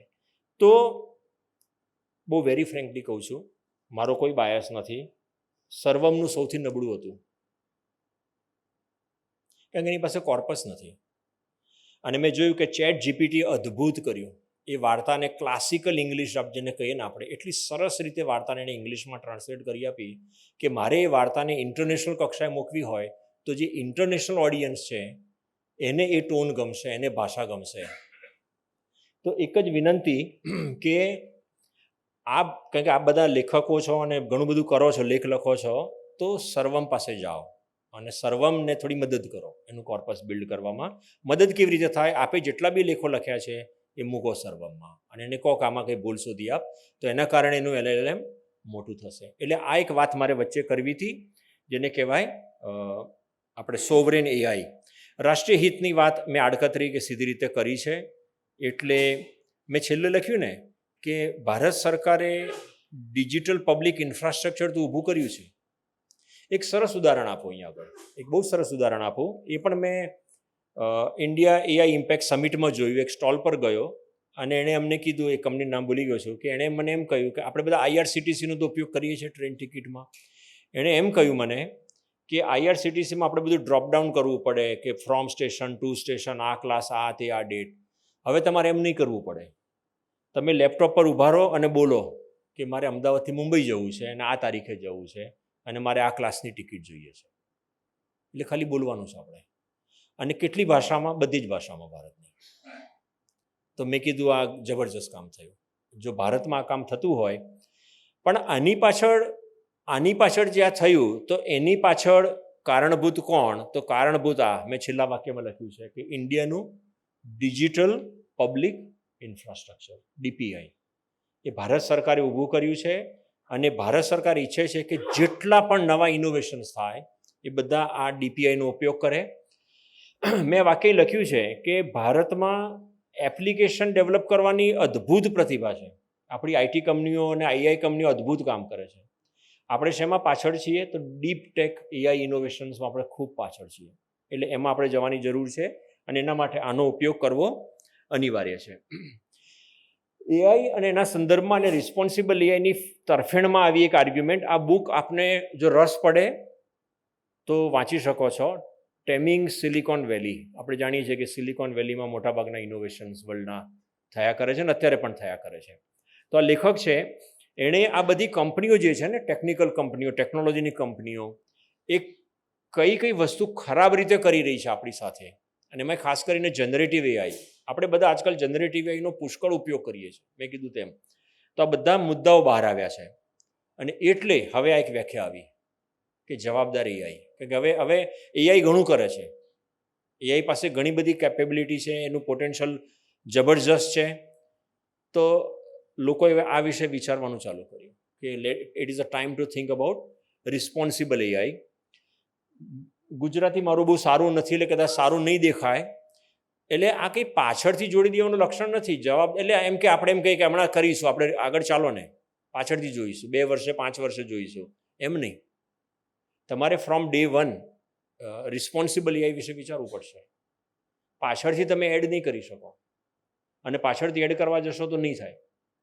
તો અત્યારથી જ એને એડ કરવું પડશે. તો આ એવી થિયરી છે અને આ થિયરી ડેવલપ થઈ રહી છે. અને ભારતમાં કઈ સંસ્થાની પર વધારે સારું કામ કરે છે એ પણ હું કહીશ તમને થોડી વાર. તો આ એક પ્રણાલી છે જવાબદાર એઆઈ. તમે વિદ્યાર્થીઓને કહો તો કદાચ એમનામાં રસ ન પડે બહુ, કારણ કે વિદ્યાર્થીઓને થોડા હેન્ડ્સ ઓન કરવા હોય. આમાં હેન્ડ્સ ઓન જેવું કંઈ નથી. હમણાં મુરબ્બી કુમાર પાળવીને પણ મેં કીધું આ પોલિસી મેટર છે. એટલે પોલિસી તો જેને ગહન વિષયનો ખ્યાલ છે એ લોકો જ પોલિસી બનાવી શકે. એટલે આ પ્રકારની પોલિસી મેં અગાઉ કીધું ને એમ દરેક સંસ્થા, દરેક યુનિવર્સિટી, જેમ અમદાવાદ યુનિવર્સિટીમાં અમે નક્કી કર્યું કે આપણે એઆઈ પોલિસી લાવો, માટે અમે સૌથી પહેલાં ઊભું કર્યું Ahmedabad university task force, AI task force. અને એમાં અમે ચર્ચા શરૂ કરી અને અમે ડેમોક્રેટિકલી કરી રહ્યા છીએ. અમે એને ટોપ ડાઉન પુશ નથી કરવા માગતા અને એમાં સમય જઈ રહ્યો છે, પણ વાંધો નહીં. પણ અમે અમારી પોલિસી બનાવશું જે અમારી પોલિસી હશે. બાકી ઇન્ટરનેટ પર બધી જ યુનિવર્સિટીની પોલિસી છે, MITથી માંડીને બધાની. એ ડાઉનલોડ કરો અને ઇમ્પ્લિમેન્ટ કરો. એટલે અગાઉ એક જગ્યાએ મેં શબ્દ કીધો હતો એમ કે સાન ફ્રાન્સિસ્કોમાં જે ચાલે જરૂરી નથી કે સુરતમાં ચાલે. આપણે એટલું બધું બ્લાઇન્ડલી બધું ફોલો કરવાની જરૂર નથી. તો આ જવાબદાર એઆઈ આના સંદર્ભમાં છે અને આના મુદ્દા છે. આપણે વાત કરી તેમ લીગલ કહો કે ટ્રાન્સપરન્ટ કહો, રિસ્પોન્સિબલ કહો, પ્રાઇવસીની વાત કરો, સિક્યોર્ડ વાત કરો, આ બધા મુદ્દાઓ એમાં આવે છે. આ એક્ઝામ્પલ પર જવું એ પહેલાં આઈઆઈટી મદ્રાસમાં એક સંસ્થા છે, ભૂલી જવું છું, centre of excellence in responsible AI, COERAI. આપણામાંથી જેને બી રસ હોય, ભારતની અત્યારની એકમાત્ર સંસ્થા છે જે રિસ્પોન્સિબલ એઆઈ પર ખરા અર્થમાં રિસર્ચ કરે છે, સંશોધન કરે છે. મેં કીધું ને અગાઉ કે સંશોધન કરનારા લોકો અલગ હશે. એપ્લિકેશન ડેવલપમેન્ટમાં આર્મી બેઠી હશે, મોટી આર્મી, મોટી કંપનીઓ હશે, પણ રિસર્ચ કરનારી કંપનીઓ બહુ હાઈલી ક્વોલિફાઈડ ને બહુ ક્લાસિફાઈડ હશે. તો આઈઆઈટી મદ્રાસમાં આ સેન્ટર ચાલુ થઈ ગયું છે અને એમના રિસર્ચ પેપર પબ્લિશ કરી રહ્યા છે. એમાંથી એક રિસર્ચ પેપર વાંચી અને મેં જોયું તો એણે સરસ એક્ઝામ્પલો આપ્યા છે. તો રિસ્પોન્સિબલ એ આપણે કોને કહીશું કે કાલ ઉઠીને આપણે જાણીએ છીએ આજકાલ કે આપણી પર રોજ ઢગલાબંધ ફોન આવતા હોય છે કે તમારે લોન જોઈએ છે, એવા ફોન પૂછતા હોય છે આપણને. એટલે આપણે હસીને મૂકી દેવા પડે છે. પણ ઘણીવાર તમે માનો કે ઓનલાઈન એપ્લાય કરો અને આપણો ડેટા બધો લઈ લે અને પછી એક સરસ જવાબ આપે, thank you, your application is rejected. તો આપણને ગુસ્સો આવવો જોઈએ. એપ્લિકેશન રિજેક્ટ કરી શકો છો તમે બેંક છો, પણ કેમ રિજેક્ટ કરી? તો જવાબ નથી આપતા અને આપણે પૂછતા પણ નથી. તો આ મુદ્દો છે કે આપણને માત્ર આંકડા નહીં, એટલે માત્ર ક્વોન્ટિટેટિવ નહીં બટ ક્વોલિટેટિવ. આપણી લોનની એપ્લિકેશન અથવા એ રીતે તમે સરકારમાં કશાક માટે બી એપ્લાય કર્યું હોય તો તમારી એપ્લિકેશન કેમ એક્સેપ્ટ ના થઈ એનો સંપૂર્ણ જવાબ મળવો જોઈએ. આ પોલિસીની અંદર આવે છે. એ સેન્ટરે કહ્યું છે કે આપણે પ્રકારની જવાબ આપણને મળવા જોઈએ. પછી ઘણા બધા મુદ્દા છે. બહુ હેવી થિયરીમાં મેં કહ્યું એમ આપણે એટલો બધો સમય ન પણ લઈએ. મેં કહ્યું ને, ન્યાયી ઉપયોગ, માહિતીગાર સંમતિ, એની સંમતિ હોવી જોઈએ, આપણી સંમતિ હોવી જોઈએ. આપણી સંમતિ વગર આપણો ડેટા બીજે ન જવો જોઈએ. આપણે જાણીએ છીએ કે સોશિયલ મીડિયાથી માંડીને આ બધી બેન્કિંગ એપ્લિકેશનમાં જે પણ આપણે ડેટા આપીએ છીએ એ બધા ડેટા લીક થઈ જાય છે. તમે ધ્યાનથી જો જુઓ, તમે જો ટિકિટ બુક કરો, એર ટિકિટ, અને તમારા જીમેલ પર એ ટિકિટ આવે તો તમને ગૂગલ જ રિમાઇન્ડર મોકલે છે કે તમારે સાહેબ કાલે ઉડવાનું છે સવારે 4 વાગે. તો પ્રશ્ન થવો જોઈએ કે આણે મને કેમ કીધું? આ મેં એને કહ્યું નહોતું કે તું મને કે આ બધું. તો આજે તો આટલું જ કરે છે, કાલ ઉઠીને ઘણી બધી ખણખોદ કરશે બેઠું અને તમારા બધા સોર્સ શોધી કાઢશે અને તમારા બધા જ ડેટા જે છે એ બીજાને આપી દેશે અને આપે જ છે. આપી દેવાની ક્યાં વાત છે, અત્યારે આપે જ છે. પણ આપણે ક્યારેય આ અંગે વિચાર કરતા નથી. એટલે આની ચર્ચા થવી અત્યંત અનિવાર્ય છે. આલ્ગોરિધમની મેં વાત કરી, આલ્ગોરિધમ એકાઉન્ટેબિલિટી એની આપણે વાત થઈ. કેટલીક વસ્તુમાં હું થોડોક ઝડપથી જઈશ હવે, કે જેથી આપણે થોડોક સમય મળે આપણી પાસે અમુક વાતોનો. એક આમાં છે ને થોડુંક થિયોરિટિકલ થતું જાય છે. એક પહેલું છે ફેરનેસ. ફેરનેસ બોલવું બહુ સહેલું છે. કુટુંબમાં નથી હોતી ફેરનેસ, તો સંસ્થામાં ક્યાંથી લાવી ફેરનેસ? હું બહુ ગંભીર રીતે કહું છું. આપણે બોલીએ કે આપણે ફેર છીએ, આપણે બધાને સાંભળીએ છીએ અને જ નિર્ણય કરીએ છીએ. અઘરું છે વસ્તુ. એનું એક મોટું ઉદાહરણ એ છે કે બે હસબન્ડ વાઈફ, એટલે હસબન્ડ વાઈફ એક કપલમાં એ લોકોએ એપ્લાય કર્યું ક્રેડિટ કાર્ડ માટે. હસબન્ડને બંનેની આવક સરખી જ હતી, કે ઓછી વધતી નહોતી. હસબન્ડને એણે વધારે ક્રેડિટ લિમિટ આપી દીધી અને વાઈફને બહુ ઓછી ક્રેડિટ લિમિટ આપી. તો કોઈ એમ કે એવું હશે કે તો એપ્લિકેશનમાં સેક્સ પૂછ્યું હશે. ના, સેક્સ નહોતું પૂછ્યું. એપ્લિકન્ટ મેલ છે કે ફિમેલ, હવે આપણે ખ્યાલ હોય તો ઘણી બધી એપ્લિકેશનમાં સેક્સ નથી પૂછવામાં આવતું, મેલ ફિમેલ એવું નથી પૂછવામાં આવતું. તો કયા આધારે એણે નિર્ણય આવો કર્યો? તો આવા પ્રશ્નો થઈ રહ્યા છે. આપણે એમ કહીએ કે ફેર હોવું જોઈતું હતું, બંનેને સરખું જ મળવું જોઈતું હતું, છતાં નથી મળતું. અને આપણે જાણીએ છીએ કે નોટ ઓન્લી એપ્લિકેશન બટ ઓર્ગેનાઇઝેશનમાં આપણે કામ કરતા હોઈએ તો આપણા પરફોર્મન્સ એપ્રેઝલથી માંડીને પ્રમોશનથી માંડીને અનેક પ્રશ્નો થતા હોય છે. એટલે ફેરનેસ બોલવી સહેલી છે, અહીં પોડિયમ પર ઊભા રહીને ફેરનેસ વિશે 1 મિનિટમાં બોલી શકાય, પણ વાસ્તવમાં કેવી રીતે એને અમલમાં લાવીશું તો આની વિચાર કરવાનો છે. બીજો વિચાર આપણે એ કરવાનો છે કે આપણે કોઈ એઆઈ એપ્લિકેશન બનાવીશું કે આપણે LLM બનાવીશું. હું તો એમ બી કહી શકું કે વિશ્વકોશ પાસે એટલો બધો કોર્પસ છે, મોટો વિશાળ કોર્પસ છે.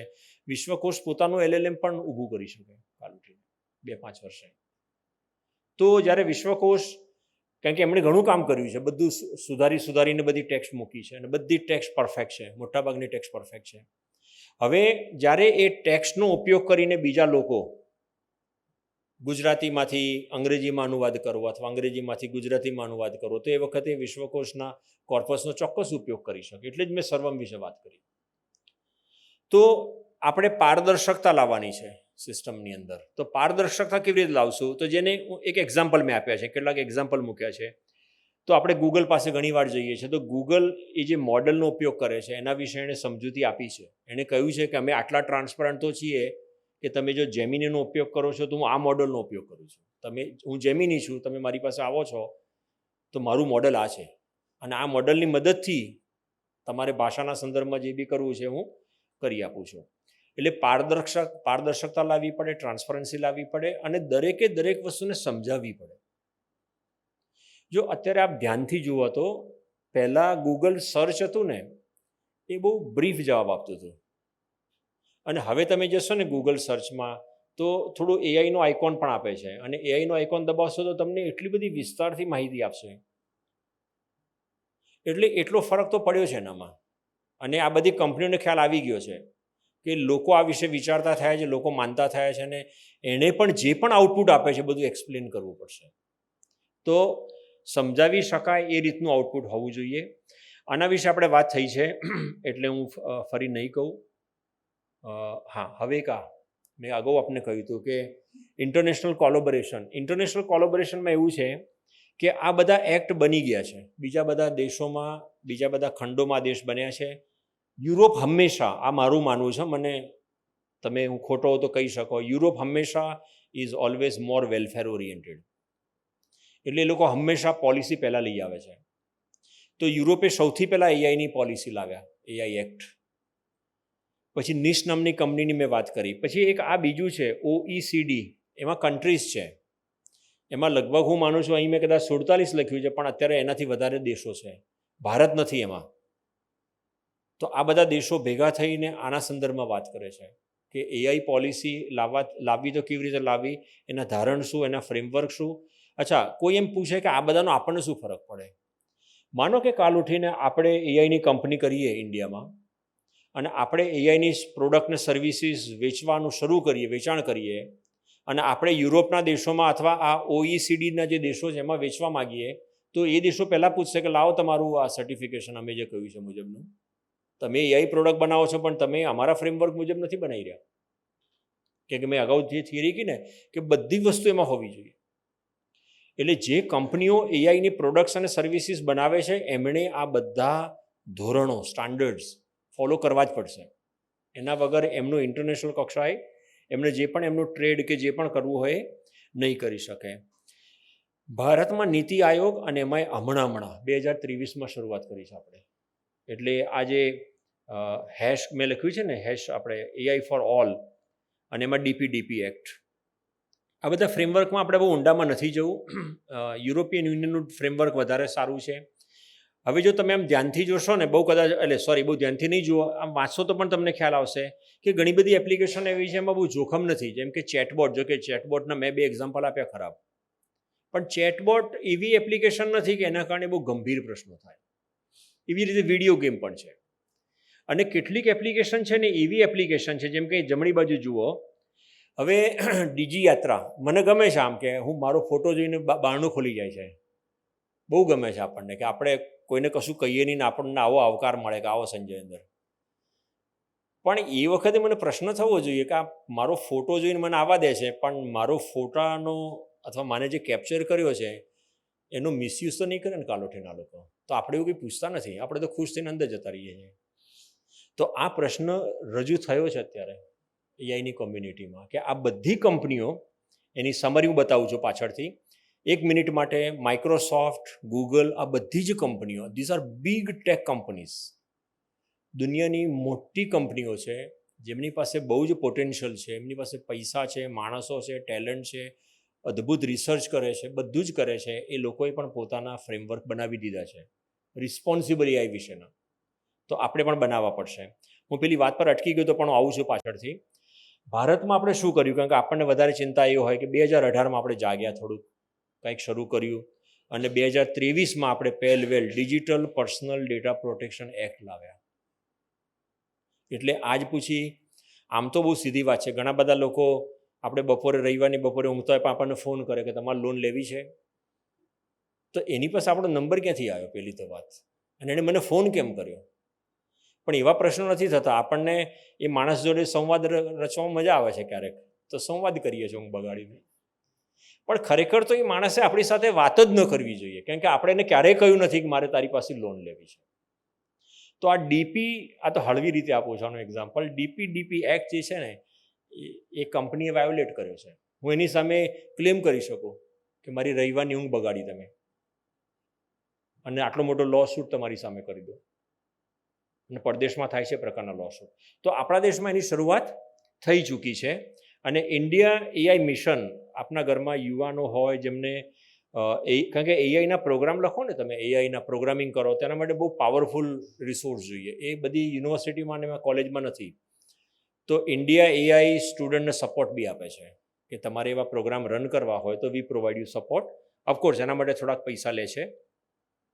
મેં અહીં આગળ ભારતનું જે આખું જે ડીપીઆઈના આધારે જે બધું બન્યું છે ને, ડિજિટલ પબ્લિક ઇન્ફ્રાસ્ટ્રક્ચરના આધારે એટલું બધું બન્યું છે. આધાર છે, ડીજી યાત્રા છે, આ બધી પાવરફુલ એપ્લિકેશન્સ છે. આપણે લોકો સતત એનો ઉપયોગ કરીએ છીએ, પણ આપણને આજની તારીખે ખબર નથી કે આનો જે પણ ઉપયોગ કરી રહ્યા છે એ રિસ્પોન્સિબલ એઆઈના સિદ્ધાંતોને અનુસરે છે કે નથી અનુસરતા. એટલે આ પણ એક ચર્ચાનો વિષય થશે. અને જોજો તમે આવનારા દિવસોમાં થોડા સમય પછી લેખો, તંત્રી લેખો, છાપાના લેખો, વિદ્વાનો આના વિશે થોડા લેખ લખવાનું શરૂ કરશે. અચ્છા, એક સરસ વાત કરું તો અહીં મેં ભાષિની લખ્યું છે. ભાષિણી નથી, ખરેખર આ ખોટું ગુજરાતી થયું છે, ભાષિની છે. આ ભાષિની એ આપણા દેશમાં જ બનેલું સોફ્ટવેર છે. એની શરૂઆત થઈ હતી IIIT હૈદરાબાદથી. અને ઇન્ડિયા એઆઈ ઇમ્પેક્ટ સમિટ, છાપામાં જે હલ્લા ગુલ્લા થયા એના વિરુદ્ધમાં પહેલા દિવસ માટે, આપણે ભૂલી જાવ એ બધું. હું એક જગ્યાએ ઊભો હતો અને બહુ સરસ એક ઉદાહરણ છે, સાંભળવા જેવું ઉદાહરણ છે. એક ઊભો હતો, ત્યાં અંદર બ્રાઝિલિયન પોર્ટુગીઝમાં લેક્ચર ચાલતું હતું, અને બહાર ઊભા મેં જોયું કે ભારતની 16 ભાષામાં એનો at the same time on the fly એનો શું કહીએ આપણે, ટ્રાન્સક્રિપ્શન કહીએ કે જે કહીએ, ભાષાંતર. આ બહુ સરસ ભાષાંતર. ટકોર તો આવે કાયમ, એ તો છે, સુનીતા છે એટલે. તો હું છે ને, હું જરાય કશું મને રોમાંચ થઈ ગયો વાતનો કે આપણું દેશ આટલે પહોંચ્યો છે અત્યારે. કે આજથી 15-20 વર્ષ પહેલાં બીજા દેશોમાં જઈને આપણે જોઈએ કે બધા ભાષાંતર આમ ચાલતા જ હોય અનેક ભાષાઓમાં. આપણે અહીં પહોંચી ગયા છે. એટલે ભાષિની નામનું સોફ્ટવેર છે જ. આપની સંસ્થાને આવી કોઈ જરૂર હોય, ક્યારેક આપ કોન્ફરન્સ એવી કરો કે જેમાં અલગ અલગ દેશના લોકો આવે ને અલગ અલગ ભાષામાં બોલતા હોય, અને તમને એમ થાય કે ઓડિયન્સને આપણે હિન્દી કે જે ગુજરાતીમાં સાંભળવાનું કરવા દેવું છે, તો ભાષિનીનો સંપર્ક કરો, અને એ તમને બહુ સરળતાથી આ બધું પહોંચતું કરશે. કેટલાક મુદ્દા મેં ઇન્ડિરેક્ટલી કહી દીધા છે, એટલે મારે એને રિપીટ નથી કરવું. શરૂઆત છે મારા ખ્યાલથી. તો ભારતમાં રિસ્પોન્સિબલ એઆઈ એની શરૂઆત છે, અને એટલે જ આ જે મેં એક વાક્ય લખ્યું કે જે સાન ફ્રાન્સિસ્કોમાં ચાલે છે, સુરતમાં નહીં ચાલે. આપણે એમ સીધું અમલમાં ન લઈ શકીએ. કેટલાક પડકારો, જેમ કે અત્યારે મેં કીધું આપને, જો આ ડાબી બાજુ ઉપર છે, આઈ થિંક સમો કર્સર નથી ચાલતું મારું અહીં, પણ મેં લખ્યું કે સર્વમનું મુખ્ય કામ તો LLM બનાવવાનું છે ભારતીય ભાષામાં, પણ મોટાભાગની ભારતીય ભાષા લો રિસોર્સ ગણાય છે, એટલે આપણી પાસે LLM છે જ નહીં. તો સૌથી મોટો પડકાર તો અહીં જ છે. એટલે મેં એક જરા ઇમોશનલ અપીલ કરી કે સર્વમ નબળું હોઈ શકે ટ્રાન્સલેશનને બધામાં, પણ સર્વમને આપણે મજબૂત કરી શકીએ તો આપણી ભાષા એ જે લો રિસોર્સમાં છે એનાથી જતાં આગળ એવું બનશે કે જેને એના LLMની મદદથી લેખકો પોતાનું પ્રૂફ રીડિંગ બી કરશે, અને કદાચ એવું પણ બને કે ભવિષ્યમાં પ્રૂફ રીડર નામની વ્યક્તિ હતી કે નહોતી એના વિશે ચર્ચા થશે કે ભાઈ પ્રૂફ રીડર એટલે કોણ, પણ એ બનવા લાગ્યું છે. તો આ ઘણું બધું અત્યારે જે કહેવાય ને કે ખુલ્લા સંશોધનો, ખુલ્લા પડકારો છે, એ પડકારો તરફ આપણે ધીરે ધીરે જઈએ. અને છેલ્લી 2-5 મિનિટ જ હવે, પછી પ્રશ્નો હોય અથવા તમારા સૂચનો હોય તો હું જોઈશ. આપ સૌ મારી સાથે સહમત થશો કે મોટાભાગની યુનિવર્સિટીમાં છે ને એક કોર્સ હોય છે એથિક્સ અથવા એથિકલ થિંકિંગ, અને પછી પ્રિન્સિપાલ કે ડીન કોર્સ એલોકેટ કે કોણ ભણાવશે, તો આપી દે ને એને ભણાવશે. આપણે એ રીતે એથિક્સ ભણાવીએ છીએ, જ્યારે આ તો બહુ અગત્યનો વિષય છે. અને કેટલી જગ્યાએ એથિક્સને ખરા અર્થમાં કોર બનાવવામાં આવ્યો છે. એથિકલ થિંકિંગ તો અલગ છે, ફિલોસોફી પણ એક કોર વિષય હોઈ શકે. હવે વાત આવે છે AI એથિક્સ. તો AI એથિક્સનો કોર્સ બનાવવો જોઈએ, નહીં કે જેને ભણવું હોય ભણે ને જેને ન ભણવું હોય ન ભણે. એટલે આ બધું. બીજું, આપ જો પ્રોજેક્ટ અથવા આપની સંસ્થામાં બધા કામો કરતા હો, કારણ કે દરેક સંસ્થામાં પ્રોજેક્ટ ચાલતા હોય, તો દરેક સંસ્થામાં જે પ્રોજેક્ટ ચાલતા હોય એના ડેટા શીટ, એના મોડલ કાર્ડ્સ, આ બધું પરફેક્ટલી ડોક્યુમેન્ટેડ હોવું જોઈએ આપણી સાથે. એટલે બધા કેટલાક વિષયો છે. ફેલોશિપ, હું માનું છું કે આદરણીય કુમાર ભાઈ કાલ ઉઠીને AI પર બી ફેલોશિપ જાહેર કરશે, કરવી જોઈએ, કેમ કે એમની સંસ્થા કરી શકે આ બધું, બીજી સંસ્થાઓ નહીં કરી શકે. તો ફેલોશિપ લાવો, અને તમે વિદ્વાનોને લાવો જે બેસીને વિચારશે આ બધા અંગે. ગઝલના મુશાયરા બહુ થઈ ગયા છે, એની બહુ જરૂર નથી, પણ આવા ગંભીર કામોની વધારે જરૂર છે. અને આ પ્રકારની ફેલોશિપ વેરી ફ્રેન્કલી બહુ યુનિવર્સિટીઓમાં છે પણ નહીં. ભારત સરકાર શરૂ કરી રહી છે આ પ્રકારની પોલિસી અને આ પ્રકારની ફેલોશિપ માટે. બીજું, એથિક્સ અને ઓડિટ લેબ. અગાઉ મેં આપને કહ્યું, યાદ હોય તો, આલ્ગોરિધમિક ઓડિટિંગ એક ટેકનિકલ શબ્દ છે, એના વિશે કોઈને જ્ઞાન નથી. એના વિશે લેબ બનાવવી પડશે આપણે બધાએ. એટલે આ પણ એક અગત્યનો મુદ્દો છે. આ મુદ્દો મેં કહી દીધું, ભારતીય ભાષાનું કોર્પસ ઊભું કરો, અને કોર્પસ થશે. સંસ્થાઓ જેમ જેમ પોતાનું, એમ વિશ્વકોશે પોતાનું બધું જ ઇન્ટરનેટ પર મૂકેલું જ છે, એટલે જેને લેવું લઈ શકે છે. એમ જેટલું કોર્પસ ઊભું થશે એમ એટલું આપણા માટે ભવિષ્યમાં વધુ સારી રીતે બનતું જશે. અને આપણે જાણીએ છીએ ઇન્ડસ્ટ્રી એકેડેમિક ઇન્ટરફેસ આપણા દેશમાં નબળો છે. આનાથી વધારે આગળ જવાની, આજ બસ મેં બી છેલ્લું, ઘરે લઈ જવા, આમ નહીં લઈ જાઓ તો એ વાંધો નથી, કારણ કે એની કોઈ જરૂર નથી. તો ઘણી બધી જગ્યાએ આપણે જાણીએ છીએ ને, જેમ કે એથિક્સ, તો પોસ્ટરમાં જ હોય એથિક્સ, ફેરનેસ, વી આર ફેર, એમ એવું પોસ્ટર મૂકી દીધું હોય સંસ્થામાં. તો માત્ર પોસ્ટરની જરૂર નથી. અને જે સંદર્ભ આધારિત જે જોખમો ઊભા થાય છે, વહેલા ઓડિટ કરો, વારંવાર ઓડિટ કરો, નહીંતર ખ્યાલ નહીં આવે કશું ખોટું થઈ રહ્યું હોય તો એ પકડાશે નહીં. આ એક અગેન સોવરેન એઆઈના સંદર્ભમાં છે. ચોથો મુદ્દો, ગ્લોબલ સાઉથ એટલે આપણા દેશો. કેમ કે ડેવલપ કન્ટ્રીઝે તો ઘણું બધું કરી દીધું છે, પણ ગ્લોબલ સાઉથ માટે ખાસ બન્યું નથી. ઇન્ડિયા AI ઇમ્પેક્ટ સમિટનો આ પણ એક થીમ હતો કે ગ્લોબલ સાઉથમાં AIની એપ્લિકેશન વધારે સારી રીતે પ્રસારિત થવી જોઈએ, અને ગ્લોબલ સાઉથ એટલે ભારત અને આ બધા જે દેશો છે આપણા, એ દેશો માટે જ બધું બનવું જોઈએ. અને જેટલા શિક્ષકોને આપણે દાખલ કરી શકીએ. એટલે મે બી શિક્ષકો માટે વર્કશોપ કરીએ. તો હમણાં એક વર્કશોપમાં ગયો હતો હું, એક યુનિવર્સિટીના, પણ ત્યાં ઘણા બધા હતા એકેડેમિશિયનો, પ્રોફેસરો, પણ મુરબ્બી કુમાર પર બી સારી રીતે બહુ લોકોને રસ નહોતો આ બધી વસ્તુઓમાં. એમને રસ હતો ફોર્મ ભરવામાં, કંઈક થવાનું હતું પછી એમાં. એટલે જો શિક્ષકો જ ગંભીર રીતે ન લે આ બધી વસ્તુઓ, તો પછી વિદ્યાર્થીઓ પાસે તો જવાનું જ નથી આ બધું. એટલે આપણે એને સૌથી પહેલાં સારા વર્કશોપો કરી અને વિદ્યાર્થીઓ પાસે લઈ જઈએ. હું આટલેથી અટકું છું કેમ કે આ બધું મેં અગાઉ કહી દીધું છે. અને આ છેલ્લું, હા, okay, please don't consider this as a political statement, પણ ઇન્ડિયા એઆઈ ઇમ્પેક્ટ સમિટે એઆઈ માટે એવું નક્કી કર્યું છે કે સર્વજન હિતાય સર્વજન સુખાય. એ આપણું થીમ છે ગવર્મેન્ટનો. અને ગવર્મેન્ટની બધી જ પોલિસી, ગવર્મેન્ટના બધા જ જે પ્રમોશનના પ્રોગ્રામ છે એ બધા આ વસ્તુને ધ્યાનમાં રાખે છે. બસ મારે આટલી વાત કરવી હતી ને આટલું અટકું. અને આપને કંઈ કહેવું હોય તો કહેજો. આપને અંગે કંઈ કહેવું હોય તો અહીં આવીને પણ કહેજો, કારણ કે હું આનો એક્સપર્ટ જેવું નથી કહેતો અત્યારે. અને શાંતિથી સાંભળવા માટે આભાર.